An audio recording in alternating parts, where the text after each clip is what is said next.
ये कहानी एक ऐसे शख्स के बारे में है जो अपनी जान तो लेना चाहता है, मगर मरने के बाद उसकी लाश लावारिस ना पड़ी रहे, इसका वो बंदोबस्त करके जाना चाहता है। उसे ऐसी किसी की तलाश है जो उसकी बनाई कब्र पर मिट्टी डाल सके।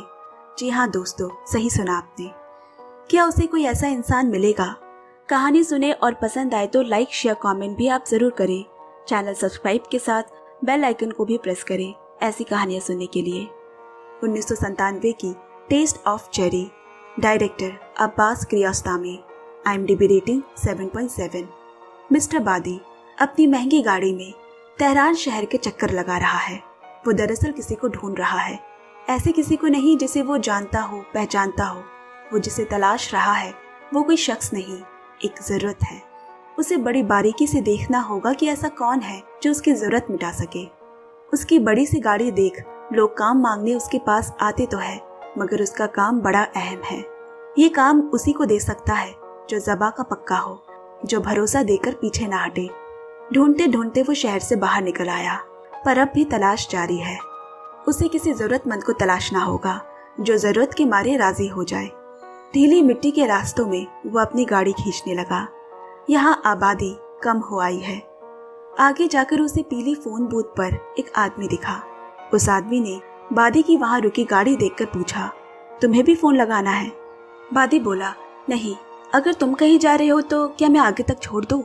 आदमी बोला, मैं यही काम करता हूँ, चला जाऊंगा। बादी उसके पीछे पीछे गाड़ी चलाने लगा और उसे थोड़ी देर में फिर रोकते हुए पूछा, क्या तुम्हें पैसों की जरूरत है? अब उस आदमी को शक होने लगा। बादी बोला, मैं तुम्हारी पैसों की जरूरत खत्म कर सकता हूँ, बदले में तुम्हें मेरा एक काम करना होगा।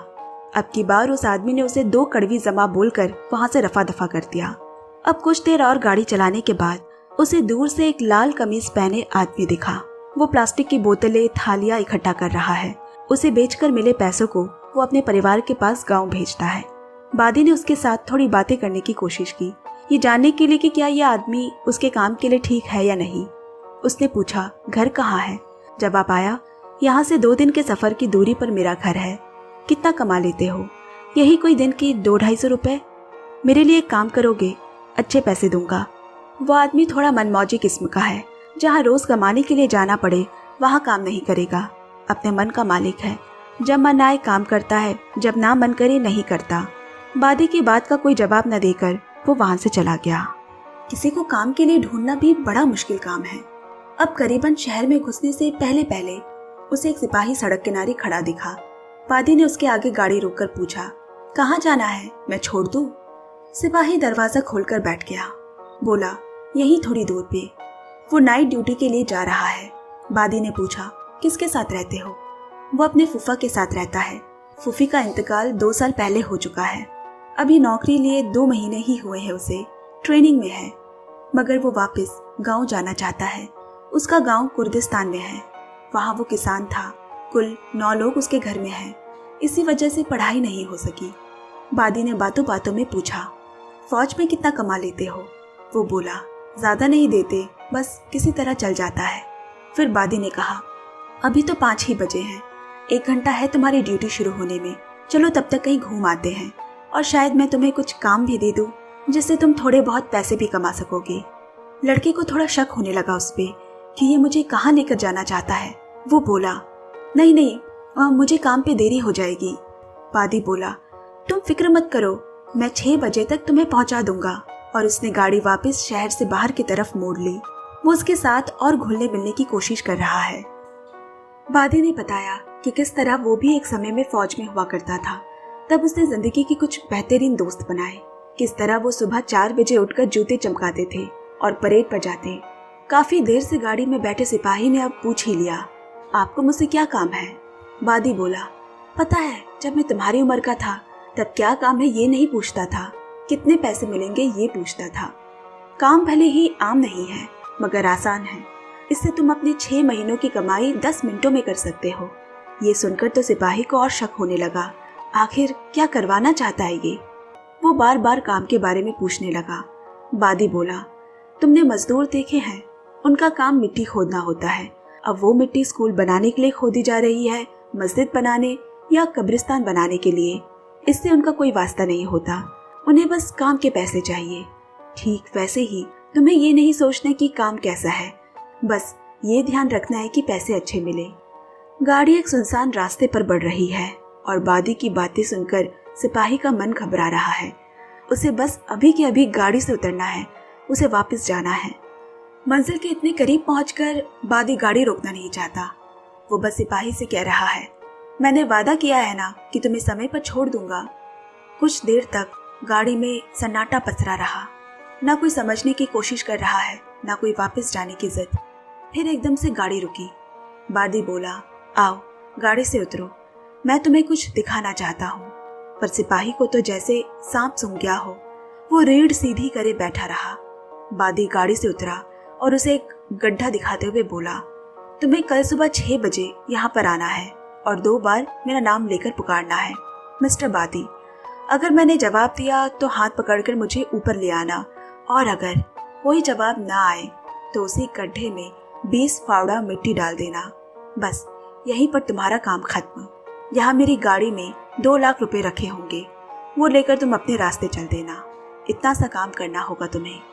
मगर गाड़ी में बैठा सिपाही ने ना आओ देखा ना ताओ, बस बोले जा रहा है, मुझे इन सब चीजों में नहीं पड़ना, मैं किसी इंसान को मिट्टी में नहीं दफना सकता। बादी उसे समझा रहा है, मैं तो मर चुका हूँगा, मरे हुए इंसान पर मिट्टी डालना कोई गुनाह नहीं। मेरी ये एक मदद तुम्हें करनी होगी। एक बार बाहर आकर देखो, ये काम इतना मुश्किल भी नहीं। बस 20 फावड़ा मिट्टी, हर एक फावड़ा उठाने के 10,000। पैसे कम तो नहीं मिल रहे, फिर क्या परेशानी है। सिपाही तो निडर होते हैं, और मैं तुम्हें गोली चलाने को तो नहीं कह रहा, मिट्टी डालने को कह रहा हूँ। ये इतना भी बड़ा काम नहीं। मगर सिपाही अपनी बात पर टिका रहा, और जैसे ही बादी गाड़ी में बैठा, वो अपनी तरफ का दरवाजा खोल बिना मुड़े ऐसे भागा जैसे उसके पीछे यमराज का भैंसा छोड़ दिया गया हो। वो उसे दूर तक भागता हुआ देखता रहा। बादी की दाल यहाँ भी नहीं गली। अब वही गाड़ी वहां से घुमाते वक्त उसे एक बंद पड़ी सीमेंट की फैक्ट्री दिखी, जिसके थोड़ी दूर एक आदमी मचान पर बने घर में रह रहा है। बादी ने उसे जाकर बात की। वो यहाँ का सिक्योरिटी गार्ड है और अकेले ही रहता है, इस और कोई आता जाता नहीं। उस आदमी ने भी कुछ देर के लिए अपने अकेलापन बांटने के लिए बादी को चाय पे ऊपर बुलाया। बादी को अपने काम के लिए ऐसे ही सुनसान जगह रहने वाले मजबूर जरूरतमंद की जरूरत है। कुछ देर उससे बात करने के बाद उसका ध्यान वहाँ मिट्टी डालते हुए बड़ी सी क्रेन ने खींचा। पूछने पे कि उसे कौन चला रहा है, सिक्योरिटी गार्ड बोला, वो आदमी मेरे गांव से ही है, 3 दिन के लिए मेरे पास ही रुका है। वो एक धार्मिक स्कूल में पढ़ता है, अभी उसकी छुट्टी चल रही है। फिर उसने सिक्योरिटी गार्ड से कहा, चलो कहीं घूम आते हैं, ये सीमेंट फैक्ट्री की मशीन कहीं नहीं जाने वाली। लेकिन उसने ये कहकर मना कर दिया कि सबकी अपने अपने हिस्से की जिम्मेदारी होती है। फिर बादी वहां से ये कहकर निकल गया, देखता हूँ अगर तुम्हारा वो दोस्त साथ घूमने को तैयार हो जाए तो। अब उसका दोस्त और बादी गाड़ी में बैठे हैं। पहले तो बादी ने उसके बारे में जानने की कोशिश की कि किस तरह वो जरूरतमंद है। उसका नाम अली है। वो अफगानिस्तान से यहाँ धर्म की पढ़ाई करने आया है। माँ बाप पैसे नहीं चुका सकते, इसलिए पढ़ाई का खर्चा वो छोटे मोटे काम या मजदूरी करके निकालता है। काम जो भी मिले वो करने से नहीं हिचकिचाता। ये सुनकर बादी को थोड़ा हौसला मिला। अब बादी बोला, मुझे भी एक काम है तुमसे। मैं जानता हूँ कि तुम धर्म के उपदेशक हो, लोगों को अल्लाह का रास्ता दिखाते हो, मगर मैं जो तुमसे करवाना चाहता हूँ उसमें तुम्हें ज्यादा सोचना नहीं है। बस ये सोचना है कि किस तरह तुम किसी जरूरतमंद आदमी की मदद कर रहे हो।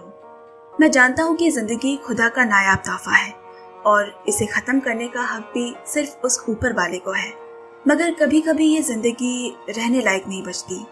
तब मौत ज्यादा मुनासिब लगने लगता है, जब हम खुदा के कुछ करने का इंतजार नहीं कर सकते और हमें अपने लिए खुद फैसले लेने होते हैं। इसीलिए शायद इसे खुदकुशी कहते हैं। साफ साफ कहो तुम मुझसे क्या चाहते हो, अली ने कहा। मैं अपनी जिंदगी से आजाद होना चाहता हूँ, इसमें तुम्हारी मदद की जरूरत है, बादी बोला। अब जाकर अली समझा कि बादी क्या कहने की कोशिश कर रहा था। इतने में वो जगह भी आ गई जहाँ बादी ने खुद की कब्र खोदी है। अली को वो जगह दिखाने के बाद बादी बोला, आज रात में यहाँ खूब सारी नींद की दवा खाकर सो जाऊंगा और कल सुबह आकर तुम मुझ पर मिट्टी डाल देना। बस इतना ही करना है। मगर धर्म के रास्ते पे चलते हुए अली ने उसे समझाने की कोशिश की, हर तरह के तर्क देकर, जिससे बादी को गुस्सा आने लगा। वो यहाँ भाषण सुनने नहीं बैठा है, उसके पास समय कम है, पूरा दिन निकल चुका है, शाम होने को है। अब वापस उसी जगह छोड़ते हुए अली ने उसे चाय पे बुलाया कि वो बैठकर इस बात का कोई हल निकाले, मगर बादी समझ चुका है कि अली की तरफ से ना है। वो अलविदा कह वहां से चला गया। वहां से निकलकर बादी कुछ देर तक मिट्टी काटने वाली बड़ी बड़ी मशीनों को देखता रहा। उसके जहन में आया होगा कि यहीं कहीं लेट जाता हूँ, किसे फर्क पड़ेगा, कौन देखेगा, मरने के बाद मिट्टी तो नसीब हो जाएगी। दृश्य बदलता है और अब बादी अपनी गाड़ी में किसी के साथ बैठा हुआ है।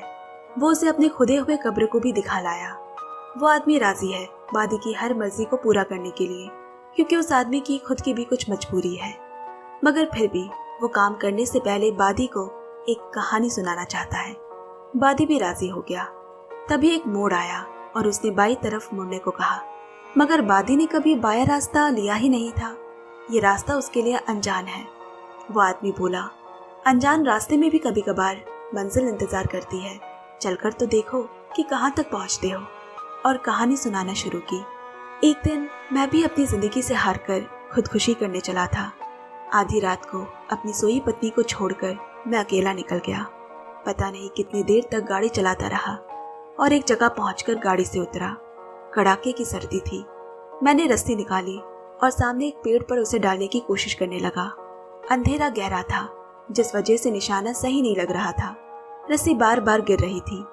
मैंने सोचा अब तो पेड़ पर चढ़ना पड़ेगा, मगर पेड़ की तने और टहनियों पे ओस की फिसलन से मैं बार बार गिर जाता। खैर, काफी मशक्कत के बाद आखिरकार चढ़ा, रस्सी बांधी और उतरते वक्त धड़ाम से नीचे आ गिरा। इस पूरे सफर ने मुझे काफी थका दिया था।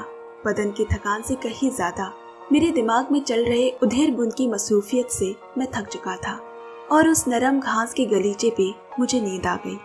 इस पर आंख थोड़ी ज्यादा देर के लिए लग गई। जब नींद खुली तो मेरे गालों के नीचे कुछ नरम नरम सा था। देखा तो शहतूत यानी एक प्रकार के बेर पड़े थे। जिस पेड़ के नीचे मैं सोया था वो दरअसल एक शहतूत का पेड़ था। अब तो मुझे भूख भी लगाई थी। मैंने मुट्ठी भर शहतूत मुंह में भर लिए। तभी वहां से कुछ स्कूल के बच्चे गुजर रहे थे। जब उन्होंने देखा कि मैं पेड़ से रस्सी बांधे शहतूत खा रहा हूँ, बच्चे मेरे पास आकर जिद करने लगे कि मैं उनके लिए भी रस्सी से पेड़ की टहनियों को हिलाकर शहतूत तोड़ दूं। बच्चों ने बेर से जेबें जुराबें सब भर ली। तब मैंने सोचा मेरे बदन को थकान हुई तो मैं सो गया, भूख लगी तो खाने लगा। मेरे सीने में अब भी सांसें भरी हुई है। मैं किसी को अब भी खुशियां दे सकता हूँ। और फिर हथेली भर शहतूत लेकर घर पहुंचा, अपनी पत्नी को जगाया और हम दोनों ने मिलकर वो मीठे शहतूत खाए। मैं निकला तो था खुदकुशी करने, लेकिन किसे पता था कि एक शहतूत मेरी जान बचा लेगा। तो क्या लगता है आपको, ना वक्त बदला ना हालात, तो ऐसा क्या बदल गया था उस दिन? शायद मैं बदल गया। कुछ देर के लिए दोनों खामोश हो गए। फिर उस आदमी का ठिकाना आ गया। वो एक कॉलेज में पढ़ाता है। जाने से पहले बादी ने एक बार फिर भरोसे के लिए पूछा, कल सुबह क्या करना है याद है ना? वो आदमी बोला, कल सुबह मैं तुमसे मिलने उस पहाड़ी के पास आऊंगा, 2 बार तुम्हारा नाम लूंगा, तुमने आवाज दी तो तुम्हें अपने हाथों का सहारा देकर ऊपर ले आऊंगा। बादी बोला, और अगर मैंने आवाज नहीं दी तो? जिस पर आदमी बोला, ऊपर वाले का रहम होगा तो आवाज जरूर दोगे। तो फिर कल सुबह 6 बजे मिलते हैं। इतना कहकर वो उतरकर पैदल अंदर चला गया। बादी ने भी वहां से गाड़ी मोड़ ली। थोड़ी दूर जाकर उसे क्या ख्याल आया कि वो वापस कॉलेज की तरफ गया और सिक्योरिटी से उसी प्रोफेसर के बारे में पूछा। अब वो उसके डिपार्टमेंट की तरफ जाने लगा। आज की रात बादी के लिए कितना अहम है, वो मरने वाला है। कल वो आदमी उसे मिट्टी डालने आएगा ना, इस बात के भरोसे का दिलासा खुद को दिलाने वो उसके पीछे भागा। इतनी देर से उसे इस काम के लिए आदमी नहीं मिल रहा था। अब जब मिल गया है तो वो बेचैन सा है। जब वो आदमी आया, बादी ने उसे कहा, मुझे कहना था कि अगर 2 बार आवाज देकर मैंने जवाब नहीं दिया तो मिट्टी डालने से पहले 2-3 छोटे पत्थर भी मारकर देख लेना। क्या पता गहरी नींद में सोया हूँ, सुनाई ना दे, और हो सके तो मुझे कंधे से हिलाकर भी देखना। उस आदमी ने कहा, जरूर करूंगा, अभी चलता हूँ, बच्चे क्लास में इंतजार करते होंगे। बादी ने दूर जाते हुए कहा, कल सुबह आना जरूर, मैं इंतजार करूंगा। उसके चले जाने के बाद बादी वहां कुछ देर रुककर खेलते बच्चों को, डूबते सूरज को देख रहा है। रात को थोड़ी देर के लिए घर लौटा और फिर तुरंत गाड़ी लेकर निकल गया। आधी रात को उस जगह पहुंचकर वो कुछ देर वहीं बैठा रहा, 2-3 सिगरेट भी सुलगाए और फिर जाकर खुद की खोदी कब्र में लेटकर इंतजार करने लगा अपने अंतिम घड़ी का। धीरे धीरे काले बादलों ने चांद को ढाक लिया। साए साए हवा चल रही है, लगता है बारिश होने वाली है। और थोड़ी देर में तेज बारिश की बौछार भी शुरू हो गई। जब फौजियों की सुबह की परेड से बादी की आंख खुली, वो जिंदा है। उसे लगा था वो मर जाएगा, पर वो तो जिंदा था। फिर वहां से उठकर वो एक नई जिंदगी की शुरुआत करने चल पड़ा और कहानी यही खत्म हो जाती है। यहाँ दरअसल हुआ क्या, हमें ये समझने की जरूरत है। उस प्रोफेसर ने ऐसा क्या कह दिया बादी से कि जहाँ दूसरों के इतना समझाने पर भी उसने अपना फैसला नहीं बदला, वहाँ आखिरकार उसने अपने मरने का फैसला बदल दिया। मुझे लगता है वो बदलाव सकारात्मक सोच की है। प्रोफेसर अंत तक सकारात्मक था कि बादी खुदकुशी नहीं करेगा, इसलिए आखिर में उसने यही कहकर उसे विदा किया कि कल सुबह 6 बजे मिलते हैं। हम अक्सर सोच की ताकत को नज़रअंदाज कर देते हैं, मगर ये बहुत ताकतवर चीज़ है। ये जान ले भी सकती है और बचा भी सकती है। अब विदाई लेती हूँ, नई कहानी सुनाने फिर आऊंगी। तब तक इस वीडियो को ढेर सारा प्यार देते रहिएगा। Bye bye, love you and take care.